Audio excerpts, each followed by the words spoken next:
suppose finally, my next guest is somewhat of a whiz with embroidery and all the rest. So are you a fan of arts and crafts and design? Well, my next guest is Dublin-based maker Alice Cummins, who is hosting an embroidery workshop tomorrow as part of August Craft Month.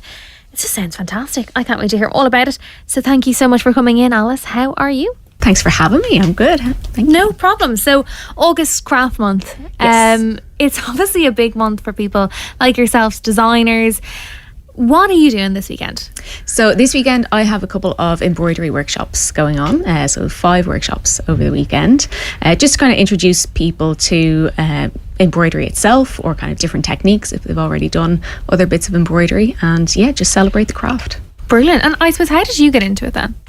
Well, actually, I first started in school in transition year, so I was about 15. We did a little embroidery project, and I just absolutely fell in love with it. All my friends were kind of looking at me like, "What do you do? Like this is stuff my granny's into. Like, what do you do?" But I just absolutely loved it. It just clicked with me. Yeah. And from there, I went on to study hand embroidery. I have a degree from the Royal School of Needlework over in London. Wow. So yeah, pretty niche degree.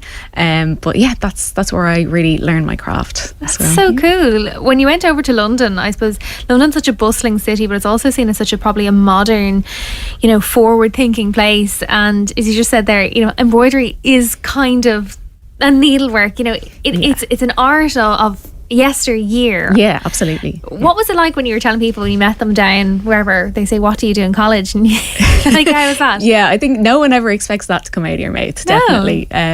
It's pretty strange one, but it's definitely becoming more modern, I think.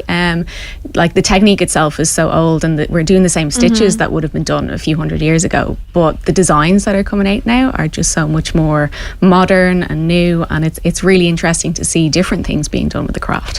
What was it like studying it then as well? How was that? It was pretty intense, because you can't rush things with embroidery. It's a pretty slow process, so in some ways that was good. It kind of relaxes you a bit to just slow down, and in other ways you're like, oh, I have a deadline, like I need to get this done.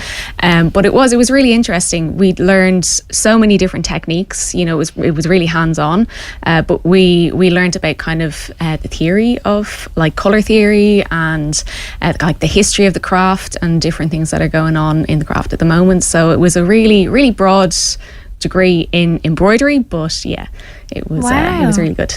So you obviously come home then after that, but you worked on huge projects like HBO's Game of Thrones. Yeah, so we did a project while I was in college with HBO for the launch of season 5, and that was a big panel of the Night King.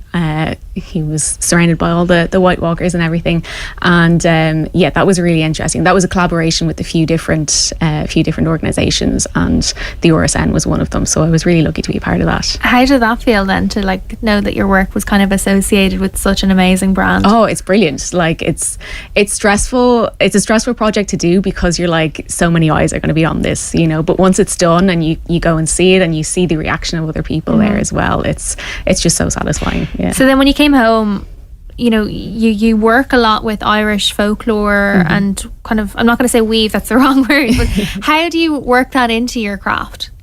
Yeah, I mean, it's something I was always interested in. I mean, if I didn't do embroidery, I probably would have studied like Irish history and that kind of thing. Really? So yeah, it's something I've definitely always been interested in. And really, I just get inspiration from all over, from just the landscape. Green fields are a lovely thing to stitch as well. Celtic knots, they're so nice. The kind of intricacy of the Celtic knots and the overlapping lines and all of that. It's a really nice thing to stitch. But yeah, it's something I'm interested in anyway, so of course that comes out in my work. Amazing. And tell me about some of the projects that you've done then as well. Maybe the biggest project you've done, like physically. Physically probably would have been that Game of Thrones one, or we did another one in college for the Great Britain campaign, which was a dress full of ostrich feathers, and there was so many ostrich feathers. Oh my gosh. Yeah. We were working on that for a couple of weeks, and I flew home in the middle of it to visit the family and that, and I was in the airport, and like ostrich feathers were like falling out of my pockets. They just got everywhere. I'd say people were saying, where's she coming from? So that was a pretty big one as well.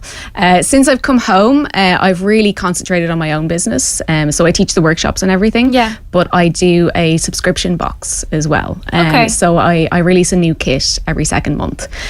So they're not massive projects because they're meant to be doable for everyone, for beginners and that. But it's really interesting to kind of change it up and kind of, I suppose give myself a deadline every second month to get something new out. Tell me about the kits, like how do they work?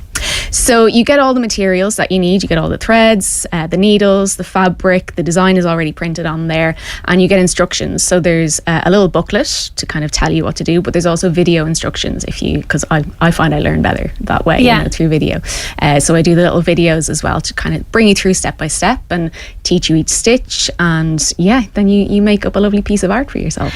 It must be very gratifying when you finish a project and you see that all the labour of love and the hours that you absolutely, because I think like embroidery it's a slow process, but it really is kind of calming, mindful, to have that kind of repetition of just sticking the needle in, pulling the thread through, all of that. So it does take time, but as you say, it's really satisfying when you start to see it all come together. I'd say it's quite therapeutic as well, because I know a lot of people who say suffer from anxiety and issues, they find that working with their hands themselves Definitely. kind of relaxes them. Yeah, absolutely. It must be, is it therapeutic sometimes? Oh yeah, definitely. I mean, you have to concentrate on what you're doing with your hands, so kind of blocks out all the other noise that might be going on around your head, or it's again just that repetition that really kind of concentrates your mind. Okay, and where can people find out more information about the classes? So on my own website, bealice.ie, or of course you can have a look at augustcraftmonth.org and find out my own workshops and all the other workshops that are going on around. Tickets still available? For a few of them, 2 of them are sold out, but the others are still available. Yeah. Fantastic. Alice, thank you so much for joining me. Thanks for having me. Cheers. So as I was saying there was Alice there ahead of August Craft Month. She seems to be running amazing workshops all about embroidery. I know August Craft Month has been just fantastic. There's been so much on offer. I think there's a felting workshop on this weekend as well. One of my previous guests, Nikki Collier, is running that too. So if you're into arts and crafts, I definitely think you should check it all out. That's all from me tonight. I'll be back on Monday at 6:20.